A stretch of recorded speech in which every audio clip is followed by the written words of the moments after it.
It was early in Moses' tenure when he's laying out the law for God's people, when he interjects this statement in all this collection of all these rules and regulations that God now commands, you shall love me with all your heart, your mind, and your strength.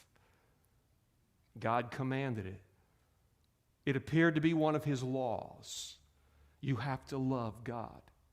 Well, all the other laws were being forced. It wasn't natural to abide by any of the laws that God gave. And this thing that also seemed to be a law was no different. And nobody knew how to respond to it. And part of it, you and I both should agree that what was difficult for them to do is really not that much easier today. Because they're sitting there, have never seen God in physical form. They've never had a conversation with Him. They're believing in His existence based on the most simple of faith. And a lot of the people based on the faith of this man named Moses, really not even their own faith. So the thought of somebody loving, because you and I do not know how to separate love from the emotions of love, the concept of loving this God who's out there somewhere, it really is kind of a far-fetched request. Yes, you can respect Him. Yes, you can fear Him as you believe in Him. You can hope and maybe even trust that He's going to take care of you because He is God. But to love God, that's not a fair request. And they didn't get it. They knew how to love, but I'm sure that when they compared loving God to how they loved other things, they knew they had fallen short. There was a man in the Old Testament that kind of proved it could be done, and his name was David.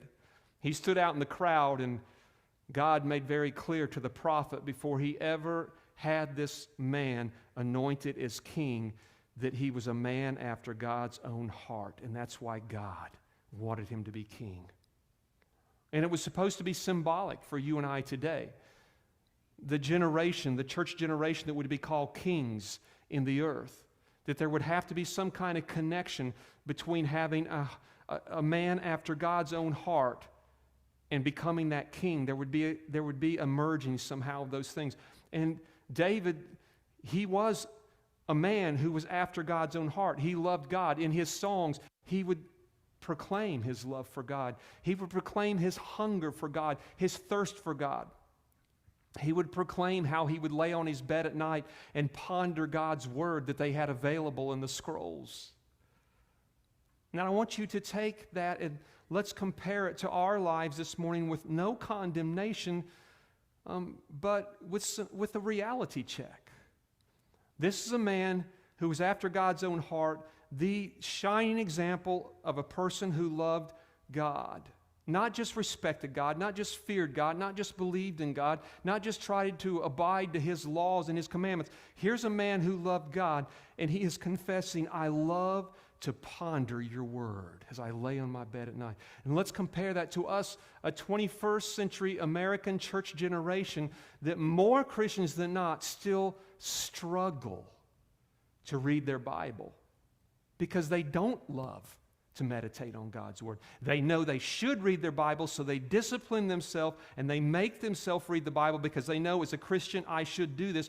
But to say they love to do it, that would not represent probably most Christians. We discipline ourselves and we struggle to read our Bibles, to pray, to tithe, to go to church consistently, to serve. We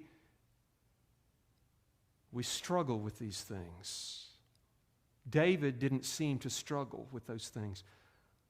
Remember when he went to burn a sacrifice and he was looking for a spot of land and the material to build the altar and the sacrifice for the altar, and a kind man, he offered to donate it all to David, and David said, no, I will not offer to the Lord anything that doesn't cost me something. This was a man who would have never struggled with the concept of tithing, of giving, of serving, of reading his Bible. and surely not praying because we have a lot of his prayers captured and recorded that we sing and put to music today. An example.